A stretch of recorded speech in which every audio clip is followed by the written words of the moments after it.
hakikat kehidupan. Jadi harusnya setiap dari dulu nyawa, kehidupan, roh gitu, rohani itu adalah puisi yang paling dalam. Tapi kadang-kadang harus dicoba dulu, diuji coba dulu, baru kita merasakan bahwa ini adalah makna gitu, hidup ini adalah makna. Dan di era pandemi ini banyak berlahiran puisi, tentu saja ya. Karena ya itu tadi, orang seperti dibenturkan pada hakikat hidup, dibenturkan pada pertanyaan-pertanyaan yang tiba-tiba apa istilahnya hadir di benak dan di hati kita semua. Nah, salawat serta salam semoga tetap tercurah kepada Rasulullah Shallallahu Alaihi Wasallam yang telah memberikan kejelasan jalan gitu sebagai rasulnya yang memperantarai kitab dari Allah Subhanahu Wa Taala, dan itu menjadi maha puisi gitu. Jadi Al-Quran adalah maha puisi yang membuat periode baru puisi-puisi yang sudah ada di zaman jahiliyah itu hancur semua oleh estetika Al-Quran. Karena yang memberikannya ya yang menggenggam kata gitu ya. Semua kata digenggam, semua makna digenggam oleh maha pemberi makna ya Allah Subhanahu Wa Taala. Nah, maksud dari hulu dan hilir penyair itu sebenarnya terbetik saja di pikiran saya waktu itu ketika ditanya kemarin, aduh mau tema apa, saya teringat kita belum membicarakan masalah sosiologi puisi. Jadi puisi hubungannya dengan aspek ekspresif, kepengarangan, dan aspek resepsi atau penerimaan pembaca.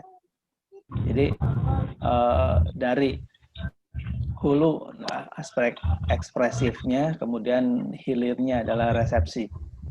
Jadi hulu itu atau ulu ya kalau dalam bahasa sastranya banyak yang ulu ya.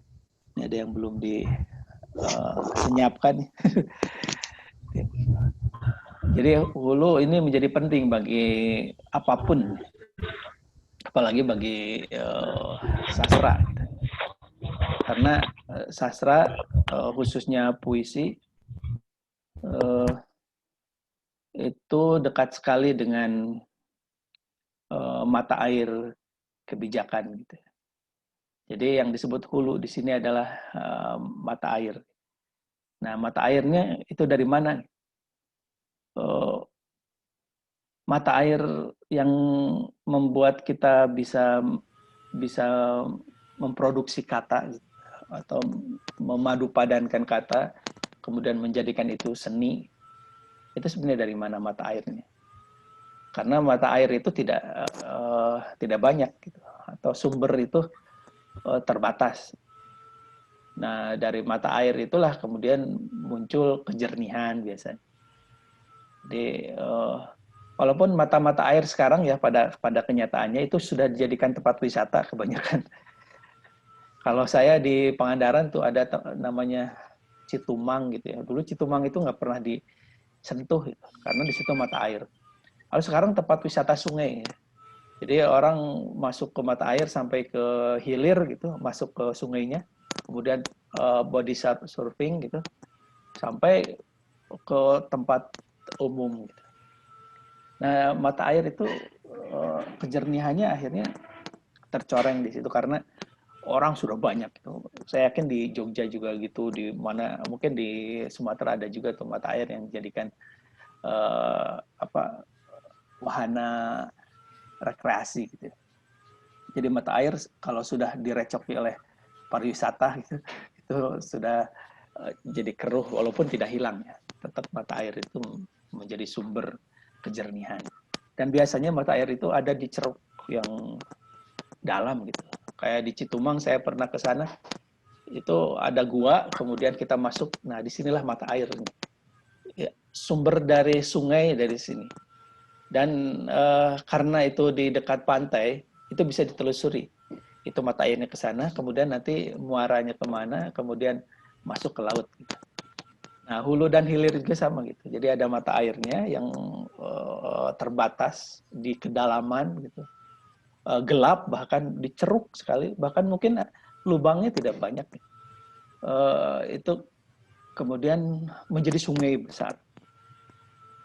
Asalnya sungai kecil, tidak deras, tapi kemudian menurun, jadi banyak menurun, kemudian ada jeram, kemudian juga akhirnya ke muara itu bisa lebih luas lagi, kemudian akhirnya ke laut. Semua bergabung, air-air yang ada dari mata-mata air di gunung itu kemudian bergabung di laut gitu ya, di samudra yang sangat luas.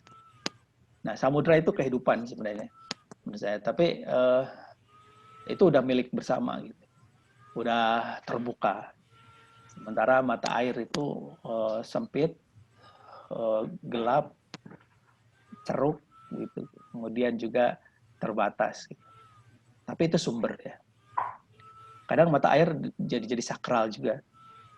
Ada di daerah saya juga ada namanya mata air Rengganis gitu ya. Itu kalau malam Jumat itu banyak orang mandi di situ. Konon katanya jadi awet muda gitu. Wah, itu jadi penuh gitu karena ada mitos mata air itu jernih murni. Nah, itu menandakan bahwa mata air itu identik dengan sumber. Dan itulah hulu sejatinya hulu dari air. Jadi hulu dari air itu memang sesuatu yang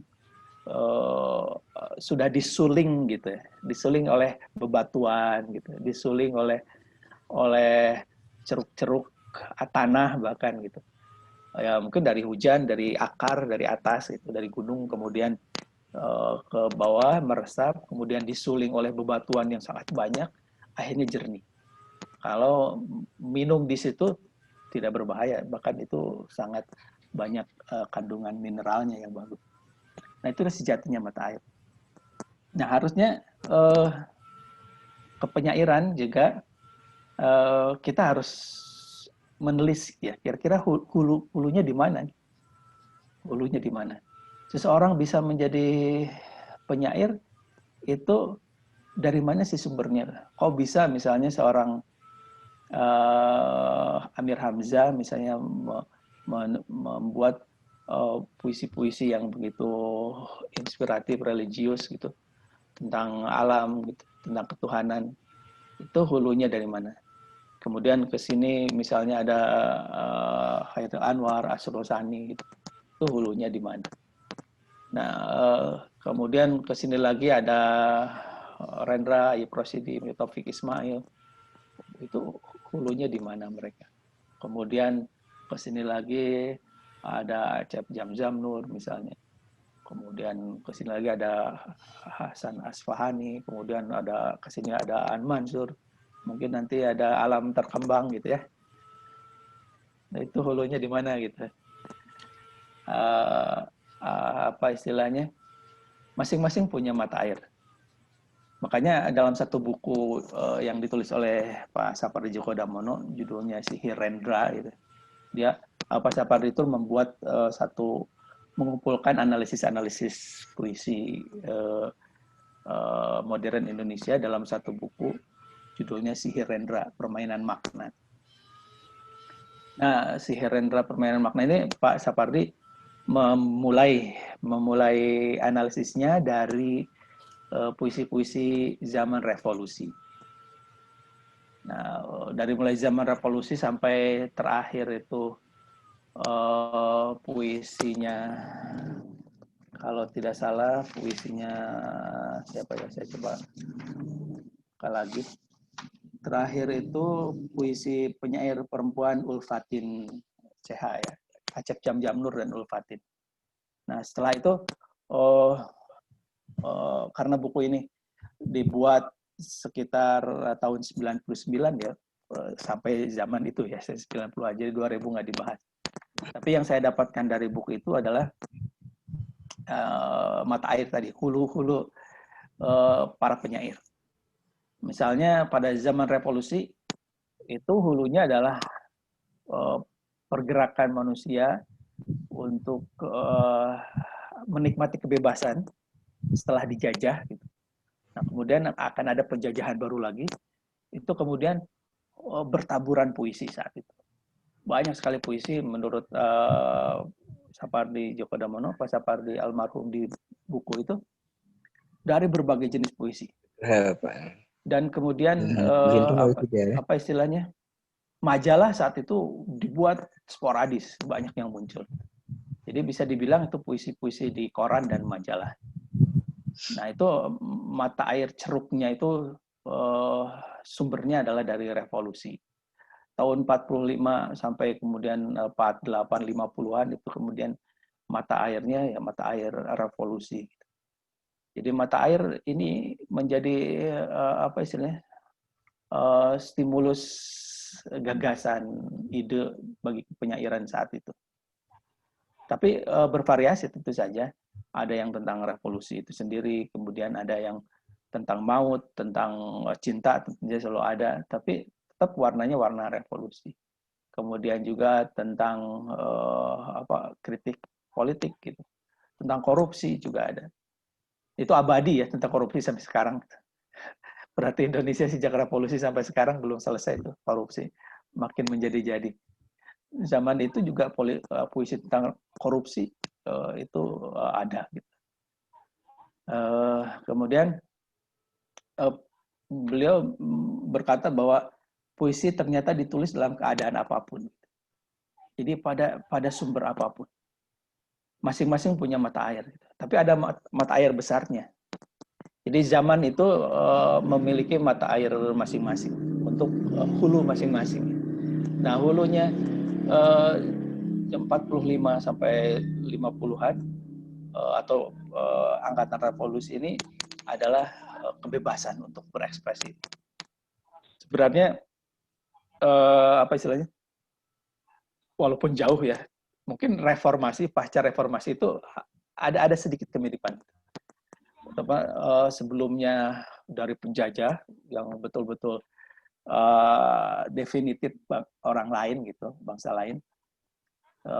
Nah, 99 itu justru dari negeri sendiri gitu. Dari kekangan Orde Baru kemudian dibahas. Tapi sama juga 65 ya. 65 ke 66 juga sama.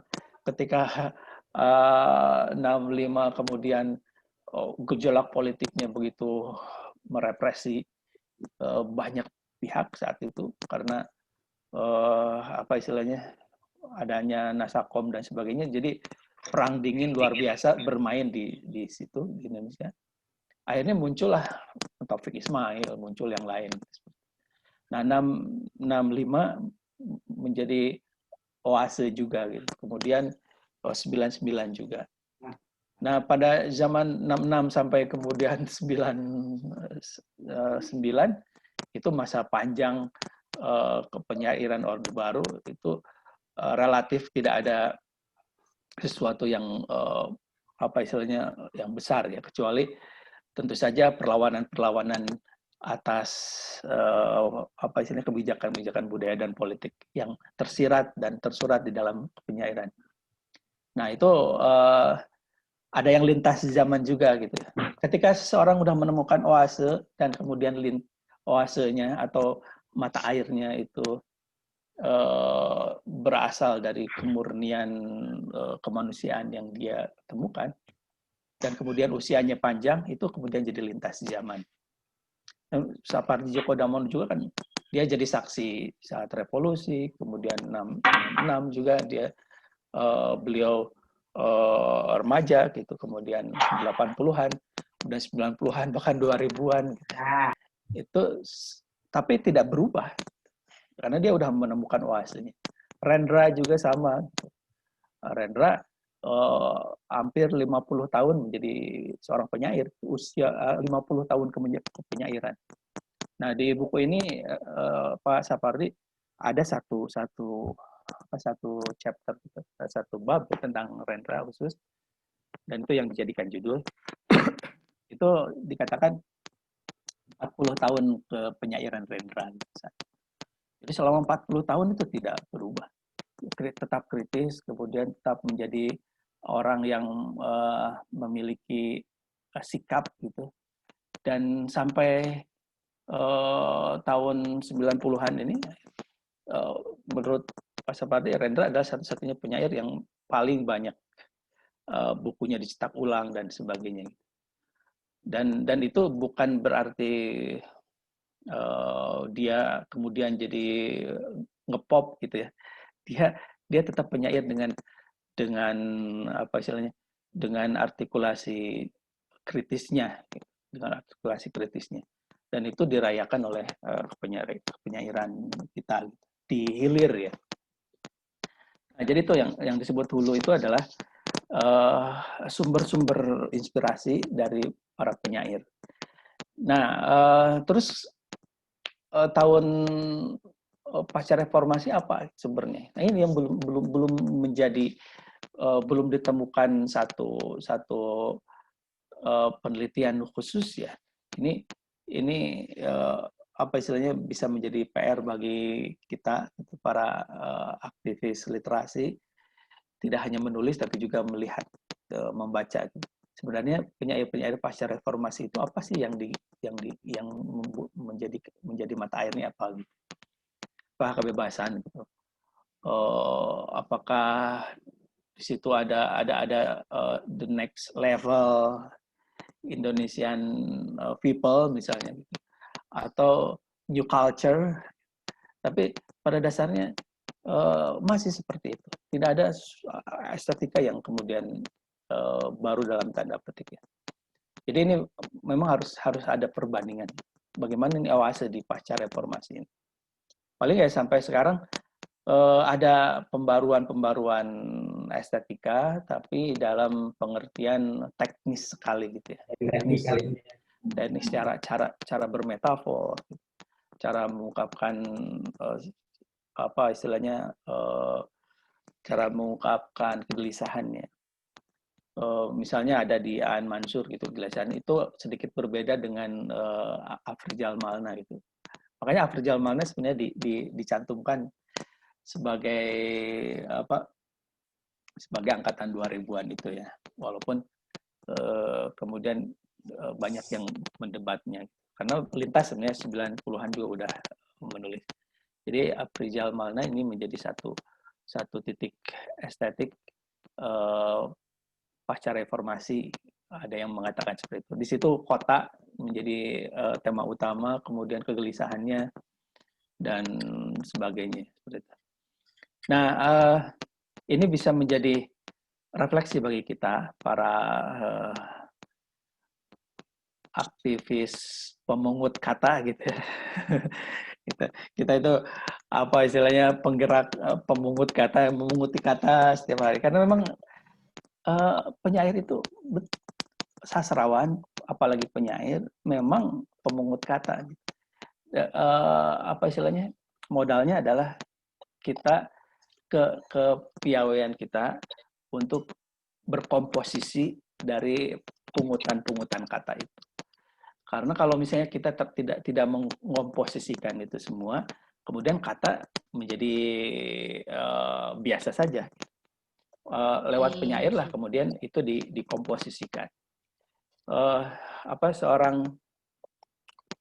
Seorang Khairil Anwar itu kemudian membuat komposisi baru dari kata-kata yang sudah ada gitu. Amir Hamzah juga, Sultan Takdir Ali Sabana juga. Kemudian nanti ada Sutarji juga gitu. Kemudian ada Remi Silado juga. Kemudian ada lagi ke sini ya Afrizal Malina juga. Kemudian terakhir yang dirayakan Joko Pinurbo juga gitu. Itu ada apa istilahnya? Ada upaya yang keras untuk berkomposisi. untuk berkomposisi. Makanya saya masih mengutip Pak Sapardi sebenarnya bakat alam bakat alam itu nomor sekian gitu menurut dia. Yang ada adalah kejeniusan dan kerja keras. Kejeniusan dan kerja keras. Jadi bakat alam nomor sekian. Jadi kalau ada penyair yang kok bisa sih? Dia bisa dua. Dia jenius memang. Dia bisa membuat puisi dengan sangat bagus dalam waktu cepat, itu jenius sekali gitu. Dan itu banyak ya. Mungkin Pak Sapardi salah satunya. Pak Rendra juga gitu. Kalau di cerpen yang jenius itu kayak siapa Putu Wijaya itu jenius sekali gitu bikin cerpen. Ya kalau disuruh bikin cerpen saat itu dia bisa bikin saat itu juga. Tapi ada juga tipe pekerja keras. Gitu. Saya termasuk tipe yang harus kerja keras gitu bikin puisi itu.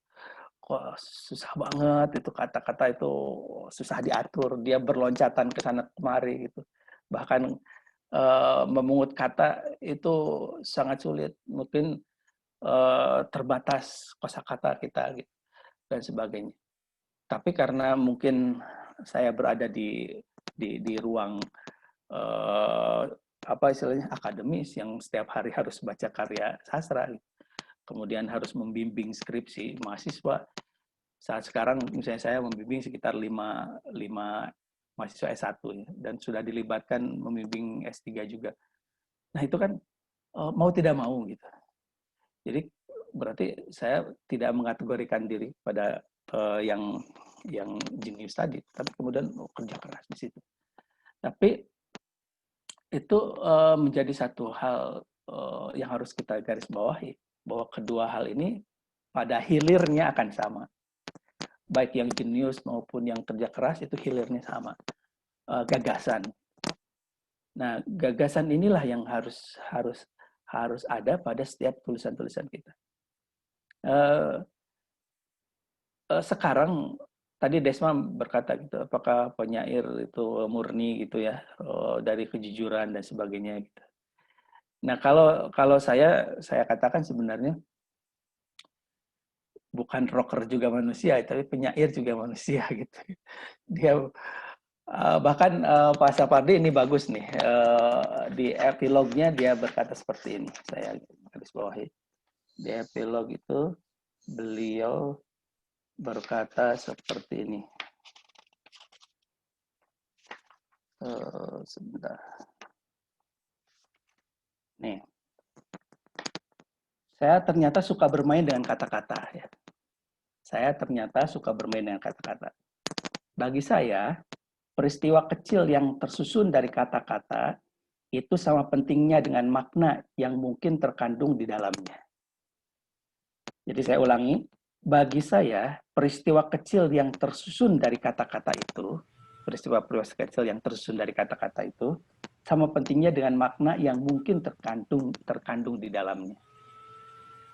Ternyata saya tetap bersikeras untuk menolak kecenderungan menjadi nabi. Karena ingat puisi, penyair kadang-kadang dimitoskan gitu ya. Kemudian dia reproduksi kata, reproduksi kebijakan. Gitu. Bahkan mungkin setiap aforisma yang keluar dari mulutnya itu bisa jadi quotes yang memotivasi dan sebagainya. Nah ini yang kemudian mungkin dikritik oleh Al-Quran di surat Asy-Syu'ara ya. Jadi ini oleh Pak Sapardi ditegaskan nih di akhir. Ternyata saya tetap bersikeras untuk menolak kecenderungan menjadi nabi. Di samping memadamkan kehendak untuk tetap menjadi anak kecil. Ini esai ditulis oleh seorang penyair ya kayak gini ya. Sekali lagi saya ulang, ternyata saya tetap bersikeras untuk menolak kecenderungan menjadi nabi. Di samping memadamkan kehendak untuk tetap menjadi anak kecil. Jadi Pak Sapardi Djoko Damono almarhum itu dia beranjak dewasa melalui puisi. Dia tentu saja memadamkan kehendak untuk tetap menjadi tidak dewasa. Dengan bersair, dengan berpuisi, seorang menjadi dewasa. Tapi jebakannya bisa jadi mitos. Dan itu ditolak mentah-mentah oleh Pak Sapardi. Apa di sini menolak kecenderungan menjadi nabi. Kemudian saya harus tetap mempertahankan kesadaran kritis yang harus dimiliki seorang penyair yang baik. Dan itu sekilas ya, sekilas penyair itu seorang yang bijaksana. Padahal di dalamnya banyak godaan untuk menjadi tidak bijaksana. Dan itu dirasakan oleh seorang Sapardi Djoko Damono. Dia mempertahankan kekritisan itu sesuatu yang berat. Karena jadi sastrawan itu jadi orang yang olang-alik itu antara realitas dengan harapan. Nih sekarang misalnya politik kita kan carut marut misalnya. Kemudian kemarin ada 6 orang yang ditembak begitu saja gitu oleh polisi. Kemudian setelah itu banyak para intelek, para budayawan yang menganggap itu biasa-biasa saja kan. Padahal itu nyawa orang. Gitu. Oke deh lepaskan itu politiknya gitu. Kita lihat nyawanya gitu. Tidak hanya 6 orang itu, bahkan ada yang disigi ya, ada satu keluarga gitu. Sebaliknya keluarga Nasrani kemudian dibantai oleh seorang yang, nah tapi yang biasa berkuar-kuar tentang kekritisan itu kemudian terliputi oleh hal yang pragmatis, yang politis. Akhirnya dia tidak berbicara sama sekali. Terus kekritisan sebagai penyairnya di mana? Budayawannya di mana? Nah itu hilir ya, hilir dari sesuatu yang murni tadi bisa jadi itu menjadi sangat sumbang gitu. Karena penyair sejatinya adalah orang yang harusnya kekritisannya tetap bertahan. Oke, dia punya afiliasi politik, gitu. Tapi kalau sudah masalah-masalah yang secara logik gitu, logika dan nurani itu kemudian dia pikir ini ada masalah, walaupun munculnya dari orang tuanya sendiri misalnya, atau dari gurunya, tetap saja dia harus kritis harusnya. Tapi itulah keterlibatan penyair. Maksudnya penyair juga godaan untuk tidak kritis pada diri sendiri itu banyak. Kita tahu lah tahun 65 kan kemudian ada Lekra Manikebu itu juga istilahnya polarisasinya luar biasa. Pokoknya yang di seberang salah, yang kita betul. Nah bagi penyair harusnya tidak seperti itu. Tetap saja yang kita juga ada salah dan kemudian kita menjadi jengah dengan kesalahan yang ada pada diri kita. Nah, yang di luar tentu saja juga ada yang betul ya, walaupun yang tampak di depan itu adalah kesalahan yang sangat hitam, tapi pasti ada titik putihnya. Nah, itu diupayakan oleh para penyair. Kita tahu Hamka misalnya, kita tahu Rendra, akhirnya mereka masuk penjara gitu kan. Padahal godaan-godaan untuk menjadi tidak objektif banyak saya yakin. Tapi tetap saja. Tapi kita bisa melihat kan ada beberapa ini yang kemudian tersaputi oleh politik ya sebenarnya. Jadi kekritisan itu harus tetap menjadi hilir dari hulu yang jernih tadi. Nah, ini yang menggelisahkan. Ini yang menggelisahkan. Dan kegelisahan itulah yang bisa mempertahankan nurani sebuah masyarakat. Kebayang kalau tidak ada orang-orang yang gelisah kemudian di masyarakat. Biasanya kan penyair itu harusnya jadi guru bangsa misalnya. Istilahnya beyond polarisasi itu, melampaui polarisasi itu. Kemudian ketika penguasa penguasa ingin berkonfirmasi tentang kebijakan harusnya pada guru-guru itu. Tapi sekarang gurunya juga udah terpolarisasi gitu. Itu godaan. Istilahnya?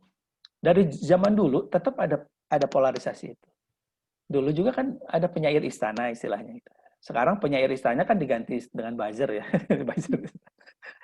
Atau apa gitu. Penyair yang istilahnya menyuarakan kekuasaan. Kemudian ada penyair yang melawan kekuasaan, itu tetap ada. Tapi biasanya kemudian kebanyakan itu tetap para intelektual, para penyair itu tetap berada pada titik equilibrium kebijakan, titik tengah kebijakan. Nah, kemudian apa yang menggoda para penyair yang tadinya kejernihan di hulu, kemudian di hilir menjadi keruh, gitu. Itu banyak hal ya. Misalnya taruhlah dari mata air itu jernih tuh. Kemudian turun, mulai ada masyarakat di situ, ada yang sungainya udah di pinggir perumahan, udah tempat buang-buang gitu. Itu udah mulai tuh. Kemudian agak jauh lagi, mungkin sudah tersaring lagi. Nah, kemudian nyampe ke muaranya seperti apa. Jadi kalau selama aliran sungai dari hulu ke hilir itu kemudian panjang, itu biasanya semakin banyak waktu kesempatan untuk kemudian menjadi jernih lagi. Tapi kalau pendek dan kemudian masuk ke tengah-tengah pusaran masyarakat, kemudian itu akan menjadi keruh. Nah, keruhan itulah yang harus disuling oleh penyair itu sendiri sebelum ke muara. Nah, menyuling itulah kemudian kreativitas penyairan. Bagaimana kita menyuling hal-hal yang keruh itu menjadi jernih lagi. Nah, saya teringat Kunto Wijoyo. Kunto Wijoyo itu selalu membuat dikotomi sesuai dengan Quran dan hadis tentang pasar dan masjid, gitu ya. Pasar dan ada satu novel judulnya Pasar. Silakan kalau yang belum baca, itu pasar itu tempat banyak sekali hal-hal yang perlu dijaga gitu, akidah dijaga segala macam, jadi transaksi, kemudian mungkin ada kecurangan dan sebagainya, ada godaan-godaan. Makanya judul novelnya Pasar. Di situ antara mantri pasar dengan para pedagang di pasar, bagaimana konfliknya. Kemudian juga ada cerpen Kunto Wijoyo yang burung-burung di atas pohon, burung kecil di atas dahan itu, kalau saya lupa lagi judulnya. Nah, itu dia seorang khotib ya, yang akan berkhutbah pada suatu Jumat gitu. Tapi dia menolong anak kecil untuk melepaskan burung di atas dahan itu, mengambil burung. Anak kecil itu nangis. Nah, sampai telat ke masjid. Nah, dia sholat duhur aja karena telat Jumatannya, padahal dia khatib. Jadi bagaimana bagaimana keimanan itu memiliki hal-hal yang bersifat kontekstual pada tengah ya. Jadi bukan hulu, bukan hilir, tapi tengahnya. Nah, di tengah inilah yang diperlukan kebijaksanaan, kemudian penyikapan dan sebagainya. Khairil Anwar dalam berbagai puisinya itu memampatkan revolusi gitu pada dirinya dengan estetika yang baru. Nah, karena menurut Sapardi nih, karena Khairil Anwar usianya pendek gitu, kita tidak bisa berandai-andai nanti kalau Khairil Anwar itu berusia panjang, apakah dia akan masuk partai misalnya, kayak dia jadi pedagang, jadi bisnismen. Itu Sapardi bilang gitu ya. Kita tidak perlu berandai-andai seperti itu, tapi usia Khairil Anwar udah selesai di 27. Tapi dari usia remaja sampai 26 dia menulis puisi dengan begitu baiknya. Nah, dia berada pada hulu dan hilir yang sudah jelas. Nah, tetapi mungkin saja ketika usia panjang, kemudian seorang penyair atau siapapun sebagai manusia, dia bisa kehilangan kejernihan itu. Nah, makanya Sutarji Kazim Bahri selalu mengatakan, lihatlah saya dari saya, bukan dari perilaku saya. Nah, seolah-olah ada satu disparitas ya, bahwa kejernihan itu ada pada puisi, bukan pada orangnya. Nah, bagi para penyair FLP tentu saja ini harus menjadi diskusi bersama ya. Kira-kira mencerminkan kesolehan nggak gitu si syair itu? Jangan-jangan itu altar egonya saja. Dia sebenarnya sudah melakukan dosa, ya, tapi yang keluar puisi religius gitu kan bisa saja. Atau ketika puisi menjadi atau karya sastra menjadi teknik sekali, dia bisa jadi tukang gitu. Saya kemarin malam ya bertemu dengan anggota Madya di FLP Jawa Barat. Saya membawakan satu tema itu. Kita bisa jadi tukang sastra, bisa. Karena teknik itu bisa dipelajari. Kalau saya ingin nyari uang dengan membuat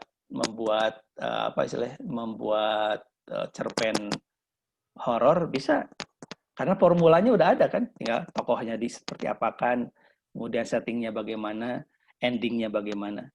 Atau saya bisa juga membuat porno literasi atau novel-novel yang sekarang lagi banyak tuh di aplikasi yang agak judulnya agak aneh-aneh gitu. Ya formulanya juga sudah jelas. Tapi buat apa? Gitu. Kalau mau cari uang dari ini udah di tengah ya, bahkan hampir ke hilir. Kalau mau nyari uang dengan modal kata-kata, itu sangat memungkinkan karena kita bisa menulis apa saja. Teknik bisa dipelajari, kemudian formulanya sudah jelas. Taruhlah kita tukang nulis gitu ya, ada kata tukang, itu bisa saja melakukan apa saja dengan berbagai nama ya. Saya mungkin pakai nama ini kalau lagi religius gitu. Kalau nulis sastra religius. Saya pakai nama lain kalau nulis misteri. Gitu. Saya pakai nama lain kalau nulis detektif. Saya pakai nama lain kalau nulis fun fiction misalnya. Itu akan dapat banyak uang.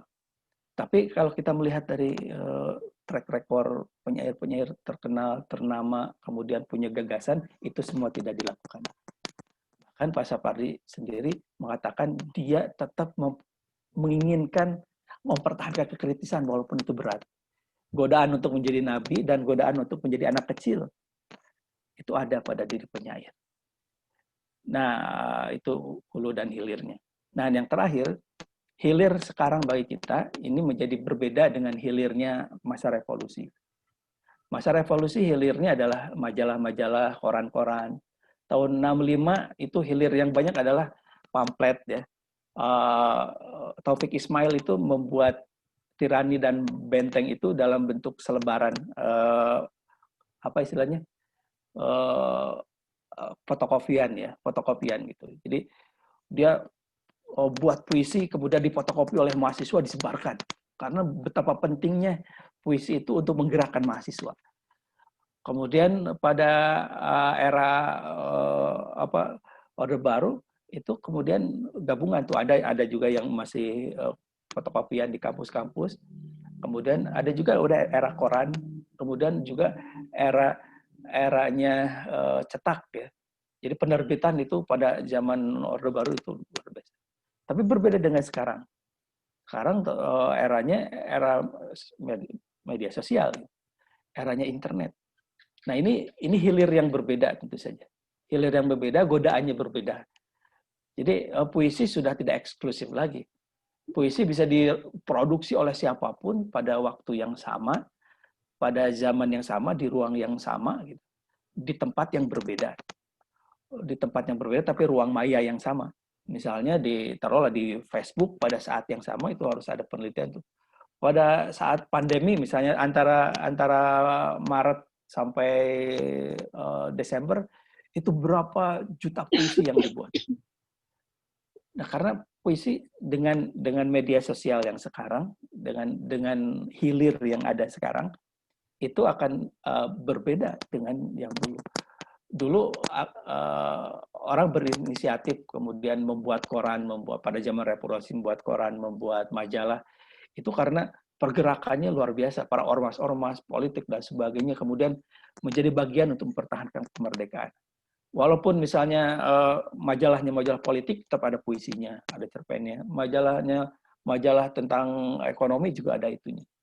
Jadi pada saat itu nuansa revolusi itu luar biasa. Nah sekarang medsos. Itu juga segala macam sekarang. Jadi kontestasinya bukan saja kontestasi antar penyair, tapi kontestasi antar gagasan, antar wacana, antar genre bahkan. Karena tidak hanya puisi yang ada di situ. Di situ juga ada apa istilahnya, ada berita, kemudian ada cerita gitu. Dan di situ berkontestasi dengan puisi. Tanpa ada redaktur ya. Redakturnya siapa? Redakturnya diri sendiri.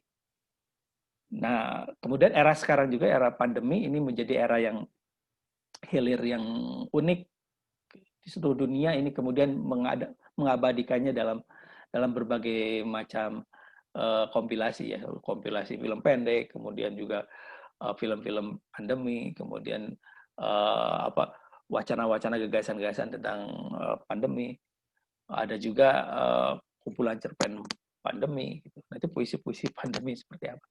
Ini semacam saringan sulingan berikutnya menurut saya dari kehidupan ini, bagaimana seseorang harusnya lebih dekat ke kebijakan, itu kebijaksanaan. Tetapi ternyata pada era pandemi ini, walau alam nanti bagaimana ke depannya, karena politik justru makin carut marut.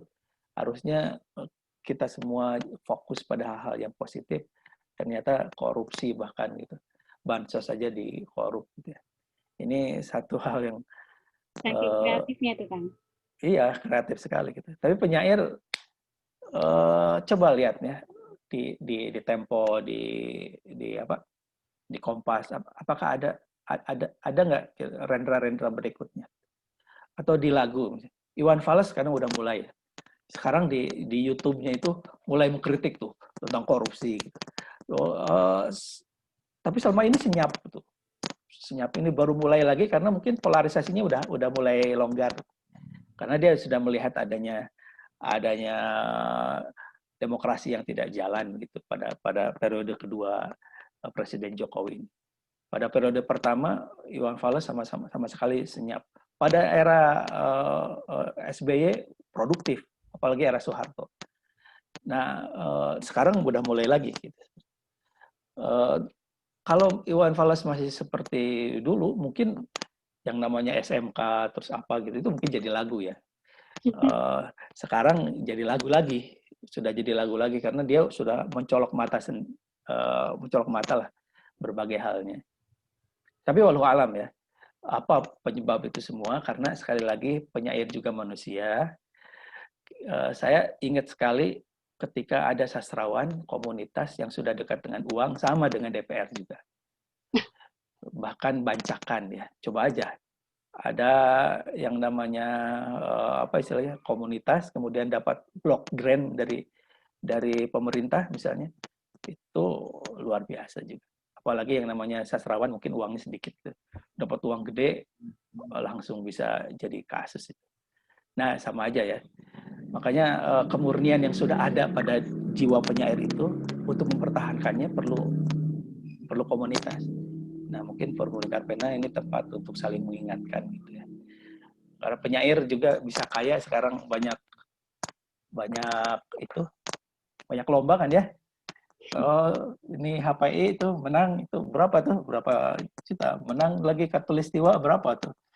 Tapi itu harus diupayakan dengan berjuang keras. Beda dengan para pejabat yang gajinya udah besar, kemudian tunjangannya besar dan sebagainya. Masih korup juga ya. Ya itu saja mungkin dari saya. Nanti kita diskusikan.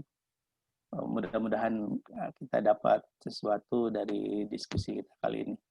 Yang jelas intinya adalah hulu dari penyair itu adalah jernih, karena itu dari pemikiran yang betul-betul bersumber dari puncak pertanyaan. Kalau saya puisi tadi malam ya, puncak pertanyaan dan dasar doa. Pertanyaan-pertanyaan itu menjadi puncaknya, kemudian doa menjadi dasarnya. Di tengahnya adalah kekritisan. Saja, terima kasih. Assalamualaikum warahmatullahi wabarakatuh. Waalaikumsalam warahmatullahi wabarakatuh. Terima kasih atas sharingnya. Ini membuka wawasan. sangat membuka wawasan. Kalau kita selama ini mungkin ya hanya terpaku pada bagaimana membuat karya yang bagus hanya sebatas itu. Padahal dari lingkungan kita itu bisa sangat mempengaruhi. Ya seperti yang tadi Kang Irfan sudah sampaikan ya, hulu hilir, dari hulu menuju ke hilir itu banyak banyak gejolak ya, banyak hal yang mempengaruhinya. Nah, ini Kang, kalau misalnya nih hilir yang dulu dan juga hilir yang sekarang itu kan memang banyak sekali jauh ya, mungkin jauh berbeda. Nah, apakah itu menjadikan penurunan dalam nilai puisi itu sendiri kan? Puisi yang ketika itu dan yang sekarang. Bisa jadi ya, bisa jadi. Atau kita perlu orang yang sekelas Habe Yasin gitu ya, sekelas Sapardi Djoko Damono, sekelas Pak Maman Mahayana kalau sekarang, untuk mendeteksi puisi-puisi yang bagus yang lahir dari media sosial. Saya tidak percaya bahwa semuanya jelek. Saya yakin ada puisi-puisi yang bagus nyelip gitu di salah satu status, atau orangnya yang apa istilahnya, orangnya followernya sedikit gitu, pengikutnya sedikit, tapi dia menulis dengan baik, itu saya yakin ada. Jadi tidak bisa kita mengeneralisasi bahwa zaman ini zaman puisi yang jelek itu harus dibuktikan dengan adanya apa istilahnya, penelitian yang saksama gitu. Ini ada di misalnya di Sumatera bagian selatan misalnya, atau di Sumatera Utara misalnya, dia rutin membuat puisi di statusnya misalnya, tapi dia tidak masuk komunitas manapun. Kemudian dia yang bacanya followernya cuma sedikit, tapi dia punya kekritisan. Bisa jadi ada kan seperti itu. Saya punya teman tuh namanya Bang Zak Sorga ya, dia sutradara teater kanvas. Dia kalau bikin puisi itu mungkin setahun satu gitu. Tapi ketika dia bikin puisi itu luar biasa gitu. Beliau ya aslinya sutradara teater gitu dan sutradara film. Tapi ketika menyikapi sesuatu ya itu muncul. Tapi ingat, penyair itu syair itu, godaan syair itu adalah dibuat dengan cepat. Godaannya itu eksplosif ya. Bahkan ada yang mengartikan the spontaneous overflow feeling gitu. Jadi spontaneous perasaan yang spontan gitu. Padahal itu yang digarisbawahi itu oleh Sapardi dalam kuis. Perlu pengendapan gitu. Tapi pada zaman-zaman tertentu pengendapan itu hilang. Kayak pada zaman revolusi sangat banyak syair, tapi yang bagus ya beberapa, karena tadi marah gitu. Marah, kemudian caci maki, atau dia nyinyir, estetika nomor sekian. Tapi ada juga yang marah, yang nyinyir, tetap bagus ada. Jadi saya suka dengan peneliti yang kemudian detil gitu ya. Seperti beliau itu detil kan. Jadi tidak mengeneralisasi. Di antara yang spontan itu, yang marah-marah itu, ada yang bagus, 1-2. Dan marahnya Hairil Anwar pada zaman revolusi itu berbeda dengan marahnya penyair yang lain yang tidak dianggap dan tidak jadi. Gitu. Hairil Anwar sedang marah juga. Tapi marah di dalam aku atau semangat itu kan berbeda ya dengan penyair yang lain gitu, yang marahnya langsung tidak memakai estetika. Gitu. Jadi Hairil Anwar kenapa bisa sampai seperti itu? Karena dia baca, daya bacanya dan daya renungnya, daya baca dan daya renung. Bacanya baca penyair-penyair romantik Belanda, kemudian Eropa yang lain, Amerika juga dia baca. Bahkan Kerawang Bekasi kan juga dia saduran dari penyair Belanda kan seperti itu. Nah, berarti kan dia baca. Dan dia betul-betul ada di situ, ada di sumbernya. Tapi kalau kita membaca riwayat hidupnya, dia kemudian belum selesai dengan dirinya sendiri. Ini kan bisa dilihat bagaimana gaya hidup seorang apa istilahnya, Hairil. Ya penyair itu godaan terbesarnya dirinya sendiri. Itu ya. Iya, baik, ini kepada peserta yang sudah hadir, dipersilakan jika ingin menyampaikan gagasan, ingin menyampaikan pertanyaannya atau unek-uneknya, pastilah ya dari kita awal mulai tadi muncul ada kegelisahan-kegelisahan, pasti kita memiliki itu. Nah, mungkin bisa disampaikan di sini, mumpung ada Kang Irfan, bisa kita ajak sharing bersama. Atau mau yang mau menambahkan boleh ya. Saya. Alam. Ya, silakan Bang Alam. Terima kasih Mbak Desma ataupun yang biasa kami panggil Chef Desma di Sitera. Dan saya senang sekali Sitera bisa bikin pertemuan slot dengan Kak Irfan dan teman-teman sekalian. Dan luar biasa sekali materi pada sore hari ini. Ada yang menarik bagi saya tadi bahwa ada penyair atau seniman atau budayawan yang kemudian dalam tanda kutip berpihak kepada pemerintah. Apakah ini sebuah ketidaksabaran dari seorang penyair atau budayawan terhadap upayanya selama ini lewat perjuangan menulis puisi, sehingga dia dalam tanda kutip membuat hilir sendiri gitu kan? Apa sebenarnya yang melatar belakang itu sehingga katakanlah ke dalam hilangnya kebijaksanaan, kemudian sifat kekritisan tadi yang awalnya adalah terjaga, kemudian tergabung dalam satu barisan tersebut sehingga tingkat kekritisan itu hilang. Mungkin itu saja. Iya, baik.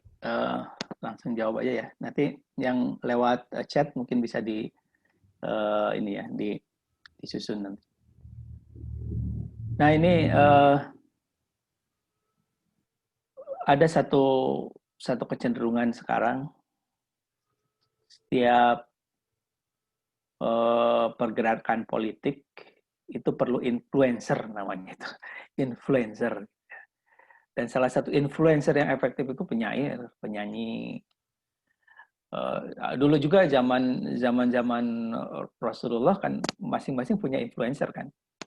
Di kubu Rasul ada penyairnya, di kubu Jahiliyah juga kubu Quraisy ada penyairnya. Sebelum perang mereka sama-sama ngebuzzer.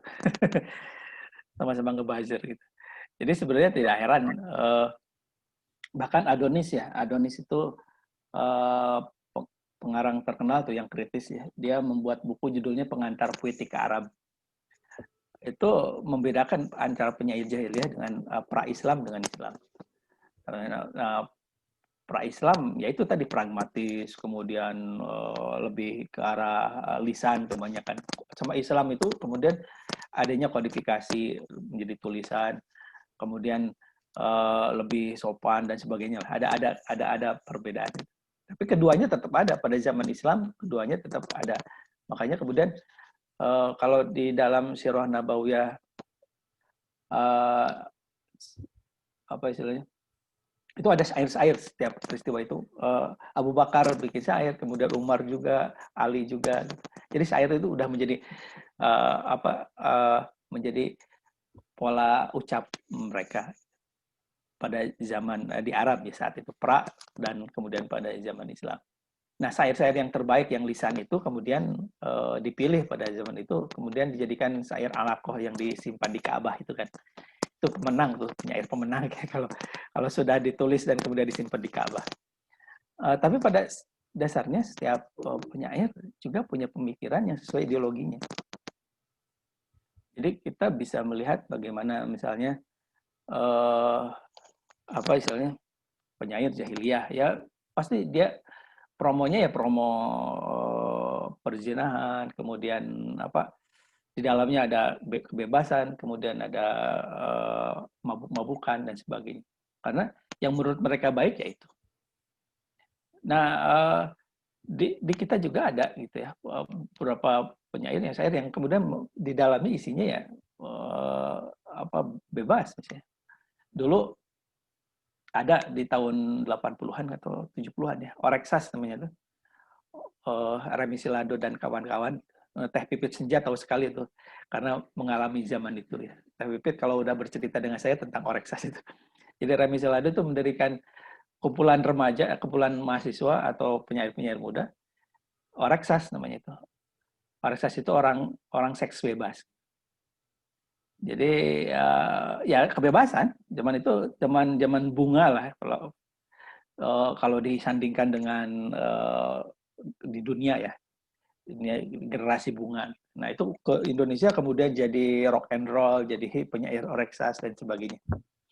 Nah sekarang pasca reformasi itu kemudian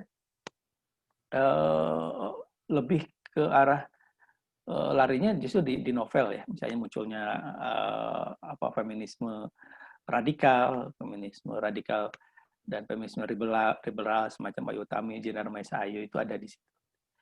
Dan tapi pada satu titik kekritisan politis biasanya agak sama ya. Semua itu biasanya agak sama. Kalau misalnya pemerintah korup, baranglah tidak ada perbedaan. Kalau misalnya ada apa istilahnya eksploitasi alam, semua sama. Jadi yang menyatukan antara penyair dengan berbagai ideologi itu biasanya korupsi, kemudian hak asasi manusia. Nah, makanya tadi saya bilang kalau misalnya sudah jelas-jelas hak asasi manusia itu dilanggar, tapi kemudian penyair masih diam dalam maupun dia pro pemerintah atau bukan, itu sedang ada masalah. Nah, walaupun sebelumnya dia misalnya jadi buzzer-nya atau influencer-nya pemerintah, direkrut ya. Karena perlu untuk pemerintah tidak hanya artis, pasti ada budayawan juga yang direkrut. Tidak hanya pemerintah dalam skup luas, bahkan partai yang mendukung pemerintah. Seperti Butet ya. Butet itu kan memang dikader oleh PDIP kan. Pokoknya ke arah situ. Bahkan di Bandung pernah saya diundang tuh penyair dikumpulkan, kemudian membuat acara ya isinya mendukung salah satu paslon gitu. Dan FLV Bandung saat itu terlibat. Saya tanya, kok kenapa bisa jadi ada di sini gitu? Kita kan nggak, walaupun misalnya secara individu mendukung paslon yang lain, yang satu, kita tidak terlibat dalam hal-hal praktis seperti ini. Banyak jebakan-jebakan Batman yang seperti itu. Nah, menurut saya disitulah ada regulasi yang di luar nurani, ada uang di situ, ada kepentingan tertentu seperti itu, ada pendekatan tertentu. Nah, itu terjadi ya pada pemilu sekarang. Pemilu lama juga pasti ada, bahkan yang mendeklarasikan puisi esai juga itu kan juga sangat politis, itu terkait salah satu tokoh politik di Indonesia yang menjadi presiden sebelum Jokowi kan. Nah, tapi ada yang terselubung, ada yang vulgar. Yang vulgar itu biasanya selalu mendukung. Dan sekarang udah mulai polarisasi itu udah hilang, mulai ya. Tandanya ada beberapa penyanyi atau penyair yang udah mulai kritis lagi. Gitu. Wallahu alam, tapi itu kenyataannya dari dulu memang ada.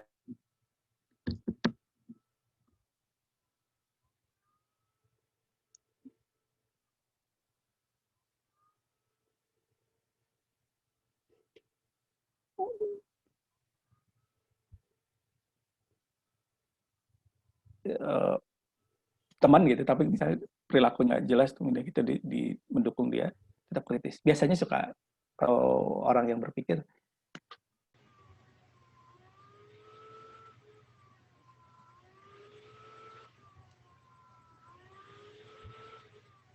Tes. Bukan ke pemerintahnya ya harusnya, penyair itu atau siapapun, tapi ke kebijakannya. Kalau kebijakannya bagus ya pasti ini. Tapi kalau ada jelek ya kritik. Saya ingat Rendra ya. Rendra itu kan mengkritik Soeharto itu luar biasa ya saat itu. Padahal itu sangat rentan gitu. Bahkan Rendra kemudian gabung dengan Iwan Fals, dengan Setiawan Jodi.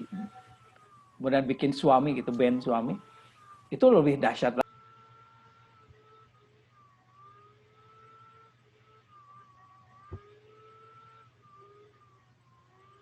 Takut ya, bergulir jadi sebuah pergerakan.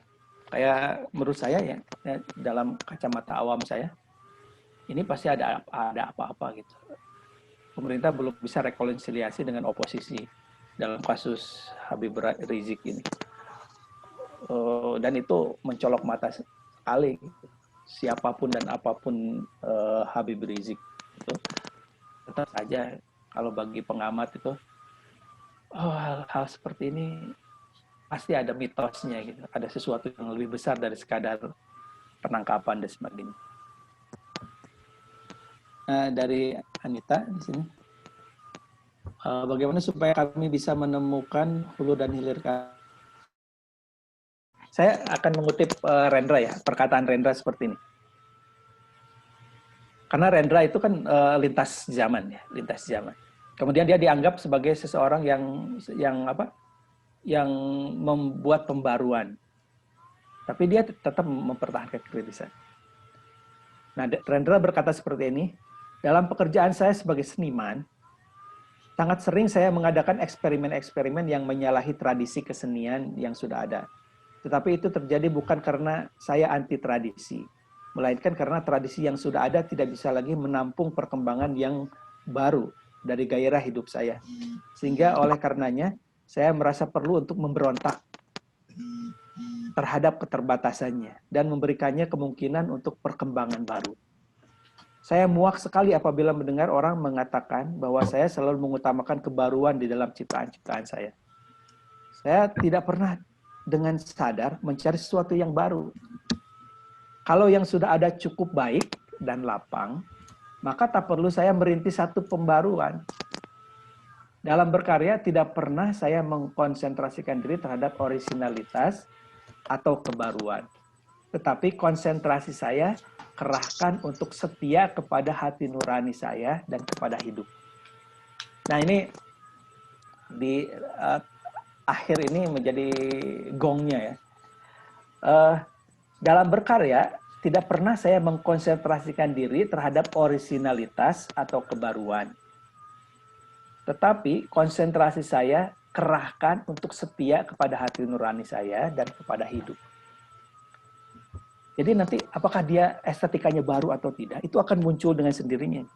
Kalau yang ada sudah cukup, kenapa harus bikin sesuatu yang aneh? Menurut saya Rendra membuat karangan syair-syairnya, puisi-puisinya sesuai dengan apa yang dia sikapi. Makanya kemudian puisinya diafan, pamflet, kemudian puisi yang kayak coret-coret di tembok gitu ya. Ya pamflet, puisi pamflet, kemudian puisi mimbar. Karena saat itu dia yang ada, estetika puisi yang ada tidak memungkinkan untuk dia pakai. Gitu. Karena dia ingin menyeru untuk hati nuraninya itu. Dan drama-dramanya juga gitu ya. Drama Rendra kemudian teaternya Rendra itu menggeser estetika teater yang ada sebelumnya. Setelah dia dari Amerika, kemudian dia pulang, kemudian dia bawa teater modern ke Indonesia. Seolah-olah baru, gitu. Padahal sebenarnya udah ada ya. Jadi itu untuk menjaga itu ya kita tetap bukan pada bentuknya, tapi pada mempertahankan hati nuraninya itu, kekritisannya itu yang sulit. Nah itu perlu konsen ke situ sebenarnya. Nanti akan ada syair-syair keluar dari diri kita. Jadi lebih ke arah rohnya gitu. Ruhnya. Bukan ke arah tekniknya. Saya ingin bertahan nih, saya ingin nulis puisi bagus, bukan itu. Pokoknya kalau kita roh mata air itu ada pada diri kita, kemudian suasana apapun, kemudian rezim apapun, kita tetap menulis. Dan tulisan itu menjadi sikap hidup, bukan sebagai komoditas kita. Kadang-kadang kita kan nih, godaan di zaman medsos, syair atau puisi itu jadi komoditas kita. saya ingin mencitrakan apa diri kita gitu. Ya kan? Nih kebahagiaan yang sedang kita alami ingin ditumpahkan di syair supaya kita tercitra bahwa saya orang optimis, saya orang bahagia. Atau ketika buat status yang mencitrakan bahwa kita tegar atau sebaliknya. Jadi dunia citra, simulakra gitu ya di media sosial itu. Kalau misalnya konsisten dengan diri kita, sebenarnya mungkin kita menulis itu bukan karena ingin dipandang orang, tapi kita memang memiliki gagasan itu. Saya yakin bisa bertahan lama kalau gitu ya. Lalu kalau citra nggak ada yang like, ada kita jadi pesimis bang kemarin gitu. Padahal kan bukan itu tujuannya. Ini ada pertanyaan lagi. Sebenarnya ada dari Zaki ya. Salam kali izin bertanya. Nih apa kabar nih jadi. Dalam hal hulu penyair, sepertinya fenomena sosial kemasyarakatan itu penting. Sebenarnya adakah yang lebih penting daripada itu? Kemudian terkait estetika, apakah Islam juga memiliki konsep atau falsafah estetika tersendiri? Bagaimana merumuskan estetika itu? Ya betul. Memang penyair atau sastrawan atau apapun itu lahir dari masyarakat, melahirkan sastrawan. Tapi sebenarnya adakah yang lebih penting daripada itu? Ya tentu saja ada. Tadi hulunya penyair itu, hulunya sastrawan atau hulunya cendekia gitu ya. Harusnya penyair sastrawan itu berada pada level itu harusnya. Tapi sekarang kan eranya era populis ya, populer. Seolah-olah tindakan menulis itu menjadi industrial gitu. Sebelum novel jadi film itu kita belum jadi apa-apa. Sebelum novel ini. Bahkan penyair itu masih menurut Safar di dalam buku ini itu semacam penerawang gitu ya. Ronggo Warsito kan menulis tentang zaman edan gitu. Itu prediksi pada zaman itu belum terjadi. George Orwell juga kan menulis 1984. Itu pada tahun 20-an menulis tentang 84. Kemudian Hairil Anwar menulis tentang kematiannya di karet yang akan datang gitu, tentang kematian. Kemudian ternyata dia di akhirnya meninggal. Ada sesuatu yang diprediksi. Kenapa sih penyair bisa memprediksi seperti itu? Siapapun bisa menerawang kayak gitu kalau fokusnya adalah ruhani. Fokusnya fenomena sosial akan berulang kalau tidak kematian, cinta, politik, uang gitu, materi, politik, cinta, materi, politik, kejahatan, politik kekerasan, maut ya. Makanya penyair tidak jauh dari maut, dari cinta, dari kritisan terhadap politik, kemudian masalah kemanusiaan, kemudian alam, tidak jauh dari situ. Dan ini bisa ditulis pada era manapun. Jadi walaupun kita misalnya mengkritik pada zaman Soeharto atau Rendra mengkritik atau Gusmus ya membuat puisi pada era reformasi, sebelum reformasi, kalau dibaca sekarang itu masih kontekstual karena beliau menuliskan hakikatnya, bukan konteks peristiwanya. Hakikat itu berulang. Pram menulis tentang korupsi itu bisa kepake sekarang. Terus siapa lagi yang menulis tentang ya Rendra menulis tentang pelacuran, misalnya bisa kepake sekarang. Bagaimana diskriminasi kemanusiaan di era kota gitu ya. Tapi kalaupun tidak kepake, hakikatnya masih tetap sama. Oh dulu pernah sezolim ini gitu. Sekarang mungkin berulang. Penyair adalah orang yang tidak bahagia karena betapapun tinggi jiwa mereka tetap diselubungi air mata. Menurut Khalil Gibran ya. Iya betul, karena saya tadi katakan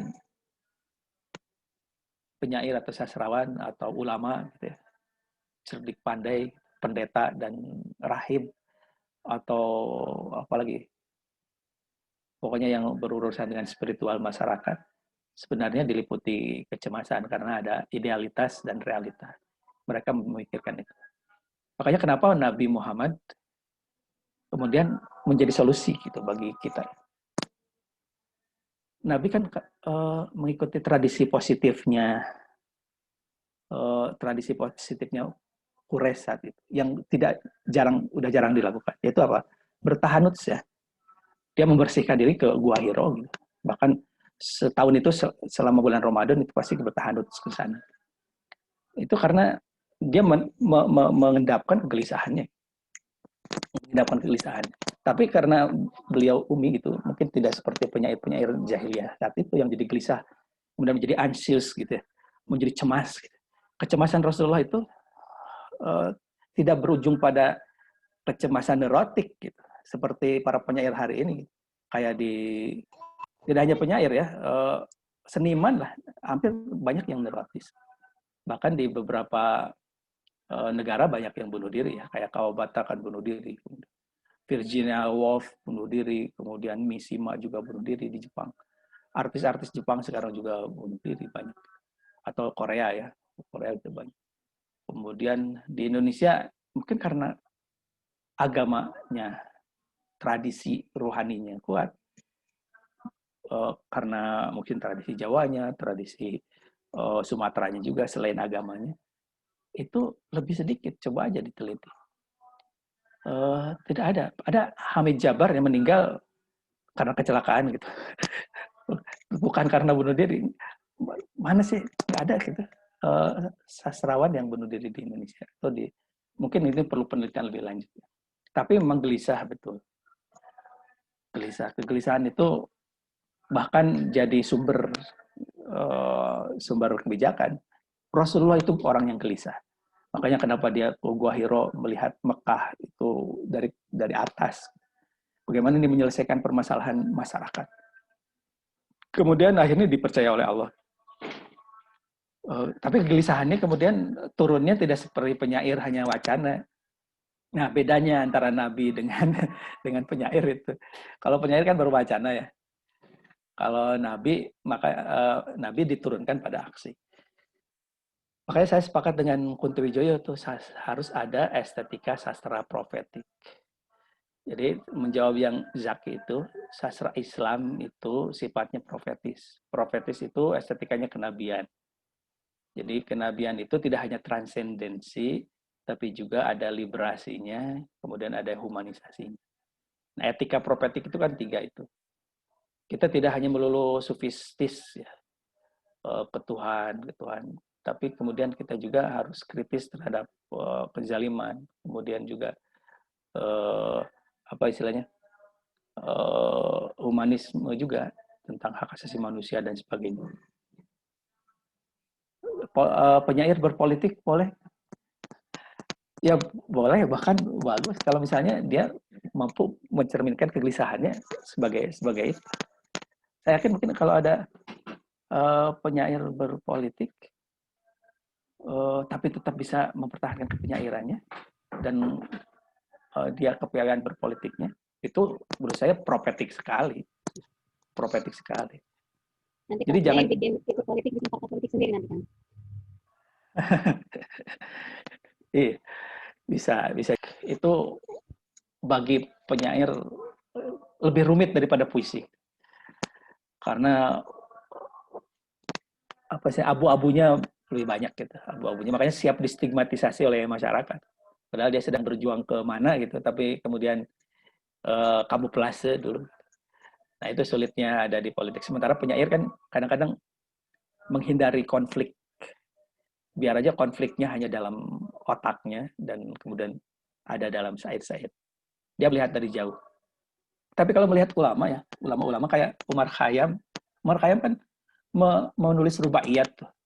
Tapi dia seorang astronom, seorang intelek, dan bahkan dia beberapa penyair itu juga dekat dengan pemerintahan, mengkritik pemerintah. Bahkan ada yang jadi ada di pemerintahan, tapi kemudian kalau nggak salah Ibnu Khaldun atau apa ya, kemudian keluar dari politik, dia akhirnya jadi menulis sosiologi Islam. Dia menulis mukadimahnya aja udah sekian tebal gitu, apalagi isinya. Kenapa dia bisa menulis mukadimah seperti itu? Karena dia terjun ke politik terlebih dahulu. Dia mencari apa permasalahan di politik itu.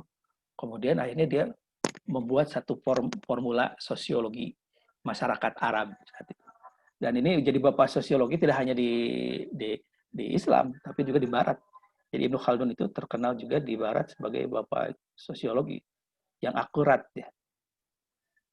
Karena dia tahu bagaimana di politik itu. Nah, kalau ingin tahu kayak Mustafa Bisri kenapa bisa seperti itu, karena dia pernah jadi anggota DPR. Tapi dia tentu saja anggota DPR yang menolak suap dan sebagainya gitu. Setelah keluar, saya pernah ngobrol tuh dengan salah satu anggota DPR, salah satu fraksi ya di Senayan gitu. Saya ke sana. Dia mengatakan, Kang Irfan, nanti saya setelah tidak di sini akan menulis novel. Bagus Pak, harus Pak. Ungkapkan saja apa yang terjadi di situ, supaya bangsa ini tahu gitu. Sebenarnya ada konspirasi apa sih di situ? Gitu. Tulis gitu. Termasuk yang di Sukamiskin ya. Saya kan sering ke Sukamiskin tuh ngobrol dengan Patri Alis Akbar, dengan Ustadz LHI, kemudian dengan Dada Rosada, dengan para koruptor yang banyak. Saya sarankan tulis novel. Dan ada salah satu yang sudah keluar itu, Kang Irfan, saya mau menulis novel. Ayo. Saya kalau datang ke Sukamiskin itu bawa karya sastra dan ngasih novel. Ini ada novel bagus nih. Tulis. Mungkin mereka punya kesalahan ya saat itu. Tapi apa yang melatar belakang kesalahan kan rumit ya. Ada faktor politis, ada faktor kemanusiaan dan sebagainya.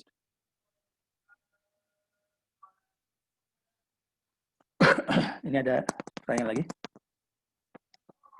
Terhadap orang yang memandang seorang penyair sebelah mata, dan apakah penyair itu sebuah pekerjaan atau hanya sekadar mengisi luang waktu saja?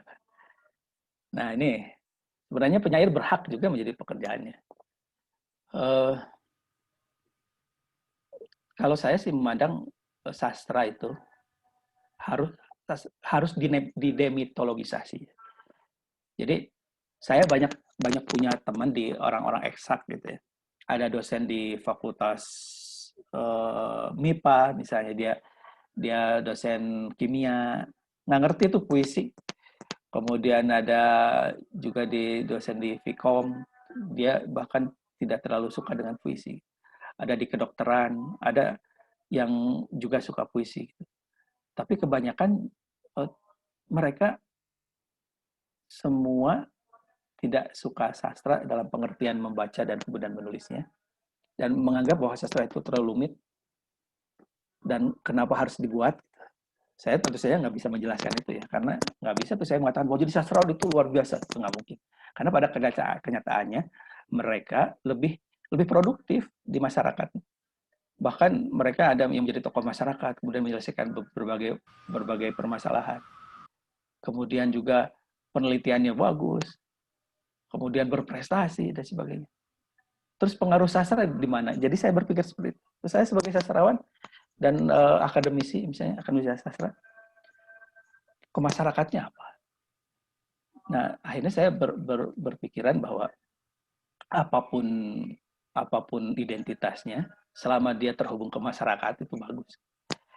Jadi penyair, kalau dia menjadi penyair yang kemudian menyumbangkan gagasan ke masyarakat, itu bagus. Tapi kalau misalnya asik sendiri, ada tetangga yang ngelapar, kemudian tidak berkunjung, kemudian dia tidak bersosialisasi, kebanyakan kan stigma penyair seperti itu. Nah, kemudian akhirnya jadi aktivisme. Harusnya sastra itu dekat dengan aktivisme. Makanya FLB kemudian dekat dengan kalau ada bantuan kemana gitu kan, harusnya memang seperti itu. Menjadi pekerjaan sulit ya untuk sekarang, nyari uang dari puisi. Jangankan dari puisi, dari novel aja susah. Dari 1000 novelis yang bestseller adalah 1-2 gitu. Bisa dihitung dengan jari ya yang dapat uang banyak itu. Apalagi dari penyair. Makanya lebih baik penyair itu menjadi satu syair atau puisi itu jadi satu produk gagasan gitu. Bukan jalan mencari uang. Tetap harus jadi pengusaha yang penyair, dosen yang penyair, kemudian apalagi presenter yang penyair gitu. Politisi yang penyair juga boleh, nggak apa-apa. Walaupun dia pasti lebih gelisah gitu. Lebih gelisah. Karena susah, coba aja. bikin buku ya, bikin buku puisi gitu.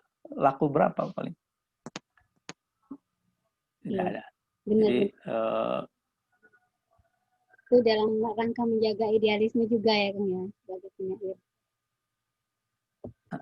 bisa. Tapi kalau misalnya mau bersusah-susah dan dia menjadi rahib gitu ya, terus membuat puisi sampai dia dapat uang banyak itu, ya bisa juga gitu. Tapi untuk zaman sekarang ya sulit.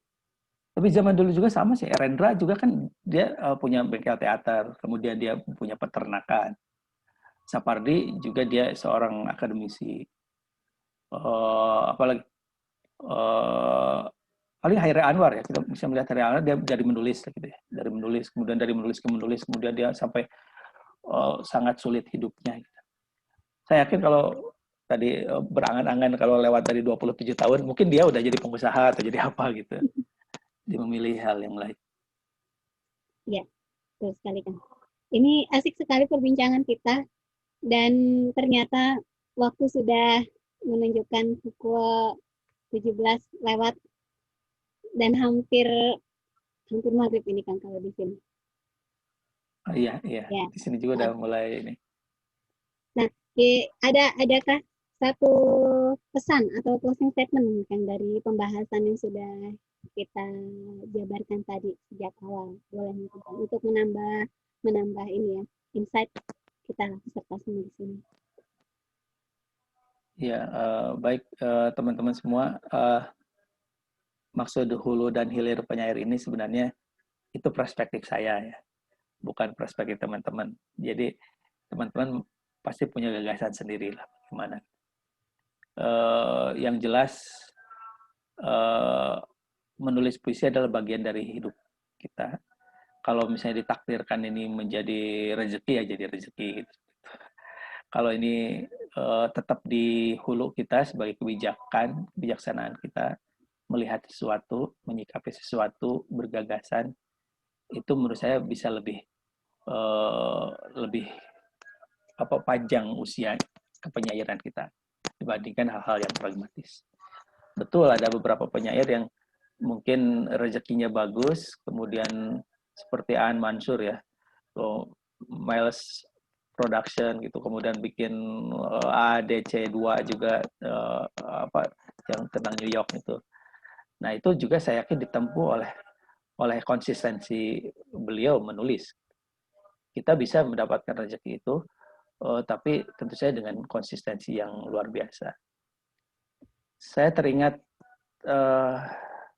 satu film kemarin nonton tuh, film seri ya, Queen Gambit, mungkin ada yang nonton tentang catur ya di Netflix itu. Kenapa dia bisa mengalahkan Grandmaster Burgov kalau nggak salah dari Rusia, padahal dia masih usia 20-an. Perempuan pertama yang Grandmaster itu dari novel ya. Ternyata yang dia lakukan adalah sejak kecil dia sudah belajar catur ya. Terus setelah itu apa? Membaca referensi para Grandmaster yang pernah ada. Dan membaca buku-buku, dia kumpulkan buku, majalah dan sebagainya tentang catur. Tentang catur dia kumpulkan, buku bahkan strategi apa yang dimenangkan oleh siapa, pada zaman apa, namanya apa, dia tahu. Dan itu tidak dilakukan oleh banyak pecatur saat itu. Jadi dia menjadi pecatur itu dengan intelektualisasi diri yang tinggi, bacanya luar biasa. Plus ternyata pada zaman dia sudah remaja dan sudah mulai hidup dari catur, itu dia latihan 8 jam sehari. Nah, kebayangkan orang yang latihan dari 8 jam sehari itu bagaimana outputnya gitu. Dia bahkan catur melawan berapa ya, sekitar 20 orang gitu. Ya udah tahu aja jalan kemana, bahkan dia ingin menaklukkan siapa dengan mudah. Karena dia latihan 8 jam sehari. Nah, kita bisa menjadi seorang penyair yang sukses dan kemudian mungkin ya suatu saat menjadi hidup dari kepenyairan. Kalau misalnya dianggap ini menjadi seorang yang layak untuk dikaryakan dalam berbagai alih wahana ya. Karena kalau dari puisinya sendiri mungkin nggak akan bisa. Paling alih-alih wahana ke film, alih wahana kemana, gitu. Dikontrak sama Miles, dikontrak sama apa, jadi penulis skenario, jadi apa gitu. Biasanya alih-alih wahana itu yang kemudian rezeki menjadi sangat ini. Nah, itu kalau kita konsisten. Mari kita berlatih setiap hari membaca, menulis, karena yang konsisten, yang kemudian terus-menerus melatih diri, itulah yang akan berhasil mempertahankan hulu dan hilirnya.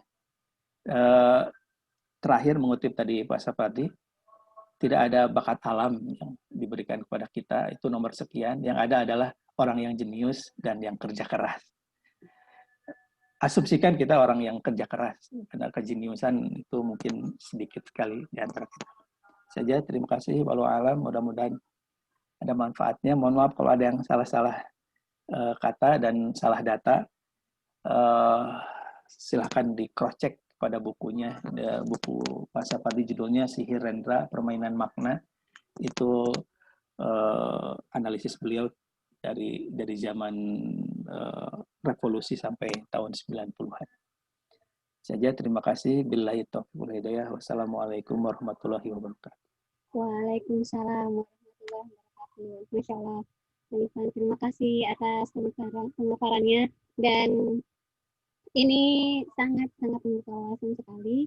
Semoga para peserta di sini bisa menambah pengalaman dan mungkin juga bisa menjadi gagasan baru, dan kalaupun bisa nanti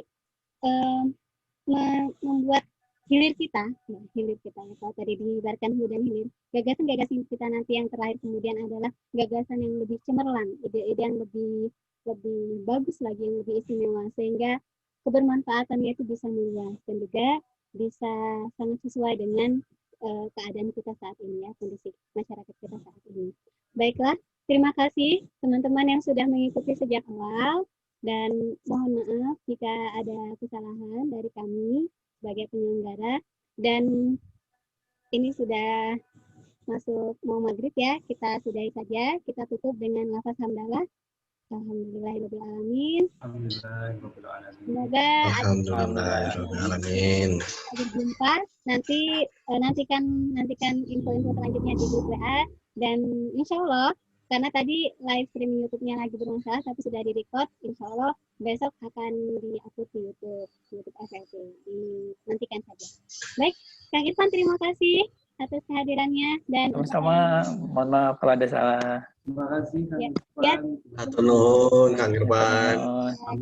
Kita tutup, ya. Ya, sami-sami. Assalamualaikum warahmatullahi wabarakatuh.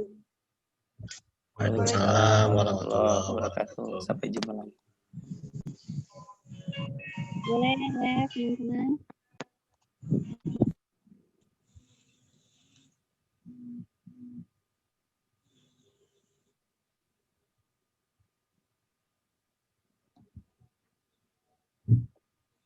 Desma, tapi tadi udah diperbaiki ya? Gimana, Kang? Yang co-hostnya siapa yang ngatur tadi?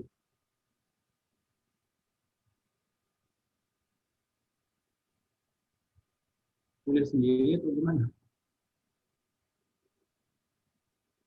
Bang Alam ngomong apa?